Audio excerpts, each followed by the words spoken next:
Now, if we're drinking the reds far too early, I can't really put stuff out like that and expect not to sit on it for a long time. So the requirement there is to bring wines of different styles out, like more nouveau styles, which I think for different regions in Australia certainly do work. I think the Hunter Valley is perfect climate conditions for making sort of nouveau wines. Reds released in the same year, and they're lighter, they're crunchier, a bit fresher, and it's all. I mean, a lot of winemakers will change their styles to meet consumer demand because I mean at the end of the day we have to sell the wine. I don't think it's a bad thing.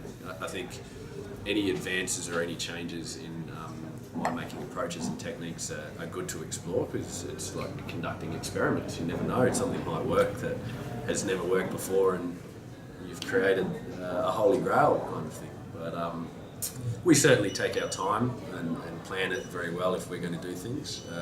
I've got a few nouveau reds coming out this year, which operate a bit more on that Pinot Noir Shiraz blending that I was telling you about before.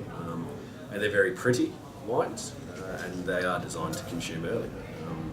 And hopefully in this way, then these wines we can sit there and put away for a bit longer and have that release date a lot later. So, yeah, but it's a good thing. As long as the entire country doesn't go down and focus on natural winemaking, I'll be happy. So, in Hunter, is there's quite a bit of natural wines in the Hunter. A very good friend of mine that I studied with actually did his first wine out of the Hunter under the Vanguard East label. He's now based out of the Clare Valley, but he did a Semillon in 2000 and it was 2000. I think it was the 2014 Sem. And traditionally for Semillon in the Hunter Valley, you follow some steps. You dejuice the wine. You ensure your acid levels are correct.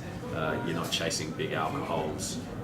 You use preservative. There's kind of a traditional approach to it. But he decided to leave it all on skins, ferment totally on skins, use as little preservatives as possible. I don't think it wasn't filtered. It was settled. It was all gravity racked to barrel, and the wine was absolutely, and it was under cork, and the wine was absolutely sensational.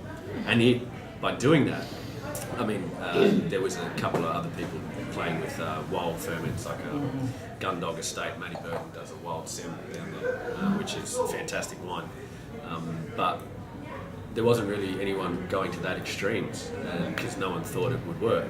And then, yet Michael turned around and did it under Vanguard East label, and it was absolutely sensational. The next thing you know, there's more people playing, and that's good as long as things are kept in check. Like Michael's an excellent winemaker, but volatilities are always an issue.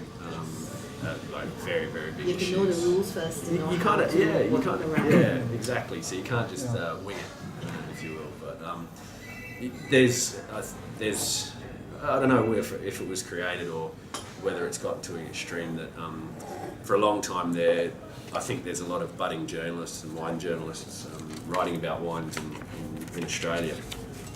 And I mean, it must get boring sometimes writing about traditional wines. So when something natural comes along, then it gets a lot of media exposure. But you know, there has to be a limit to it, because the last thing you want is to be judging at wine shows and then we corrected a long time ago getting rid of Brettanomyces out of Hunter wines, which a lot of the time actually have very similar smells or very similar characters to Brettanomyces. So we cleared that out. A lot of volatility issues, when colour stabilities, you know, that it all kind of left. But with this natural approach for the people that I don't think are understanding it, and I don't profess to understand it either, so I'm not dictating or anything. But if we get to a stage where they're starting to come back with wine shows, and how do you show them yeah, exactly. So you know, you kind of have to take natural wines with a grain of salt and say, right, it's a natural wine. I like it for these reasons.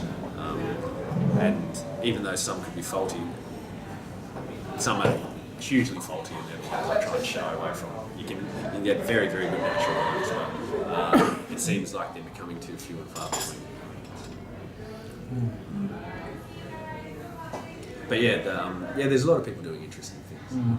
Yeah, and sometimes I feel they're better in the home country, because once they get here, then you know the cold chain and all, Before wine, I just taste it. Yeah, and we don't want vinegar. I mean, it's a very expensive way to buy vinegar. So, and everyone does like good vinegar, but no, there's. I mean, they're doing exciting things. James Evers, who's the Nepenthe winemaker for a more traditionalist approach in Adelaide Hills, is doing exceptional wines. Yeah, so I think you're right. We've got a lot of good winemaking sort of pedigree and a backbone to the Australian wine industry.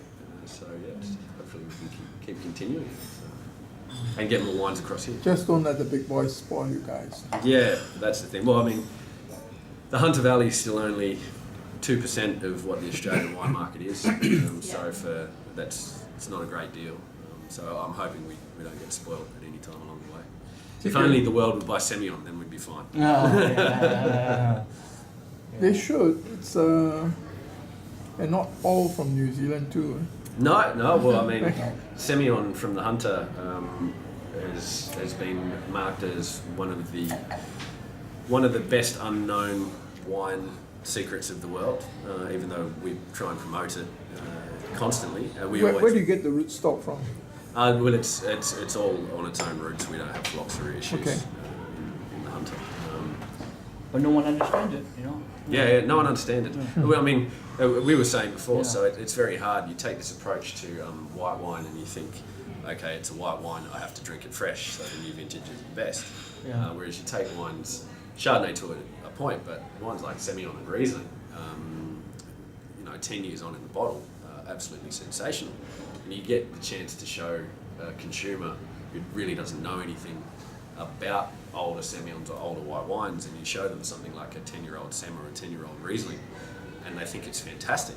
And then you show them a current one, and they go, oh, you see, that's why I don't like it, because it's too acidic, or it's too minerally, it's too citrus. I really like this honey version. And it's like, well, you buy it, and then you put it down, and you put it in your cellar, and you wait 10 years. And they get that concept, and they'll get that wine, and then they get it home from the cellar door, and by that weekend it's gone. Yeah. It's like, oh, I've got this. Oh, it's beautiful. I'll go back and get another one some other time. There's bottle store statistics that they work on in Australia, and wine is obviously included in it, but I think beer and spirits are also included. It's something like 98% of alcohol purchased in a bottle store is consumed within the first 24 hours. Yeah. So it's, I mean, people are going in and they're looking for that instantaneous, I want that wine, I'm taking it home, I'm having it for dinner. That forethought that, I mean, obviously we all put into wine. Not a lot of people do, so that's why bottle shops like this are great, because you can go and find a nice wine that's got some age on it. You might pay that little bit more because it is that older wine, or it is that rarer vintage, but that's where you really get your experiences from. Yeah. I think that's right, because I think if anyone, just you serve a bottle of 10 years old Semillon, I think the first jaw drop, you're stung by yourself, to be frank. Yeah. Most of them were probably stung. I mean, last year or the year before, I tried a Tyrrell, 10 years old, Tyrrell, one is Aussie stuff. Honestly, I just shut my mind off the rest, because that's the best one. Yeah. The rest to me, like, no big deal to me. That one just blew my head off. Yeah, Tyrrells do. It's 10 years old. I was like, I'm a bit hesitant. I'm like, really 10 years old. Before I look at the menu, I'm like, okay. The more important, like, wow, this color was so bright. Yeah. First, there was a color that was so bright. Well, I think that was first time. I think we're actually looking at a 15-year-old sitting on tomorrow, aren't we? No, today. Tonight. Today. Welcome to It's it. trade testing, actually. There we go. Trade test. No, finger crossed. Yeah, Unless someone's already had it. I don't know. Patrick, is the bottle still there? I think 2 weeks ago there was 3 bottles, wasn't there? Now there's one. no. I searched the whole warehouse.